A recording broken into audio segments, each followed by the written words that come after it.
Les citoyens restent intéressés, restent mobilisés sur les questions environnementales, pas sur toutes les politiques environnementales, mais parce qu'il peut y avoir des désaccords sur certaines solutions, ce qui est tout à fait légitime. Mais en revanche, tout le monde reste inquiet et c'est normal parce que la crise progresse et qu'il y a aucune réponse qui est apportée. Et nous, ce qu'on constate, c'est que les médias sont vraiment partie prenante de ce backlash en créant des angles qui soient polarisants, en créant des titres et des accroches ou en invitant des personnes qui vont, aller au clash plutôt que d'essayer de rassembler, en parlant plus de choses qui fâchent plutôt que de solutions, en invitant très peu d'experts et cetera et cetera. Et en fait, en invitant à se positionner sur ces sujets d'une manière par défaut clivante, et ben ça fait du climat un sujet polarisant alors qu'il ne l'était pas jusqu'à présent.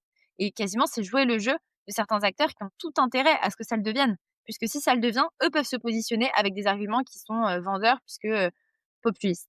Donc ce backlash écologique, selon nous, on souscrit vraiment à la théorie selon laquelle il provient d'en haut et j'ajouterais en partie, en grosse partie via les médias qui invitent les responsables politiques aussi à se positionner de manière vendeuse publiquement.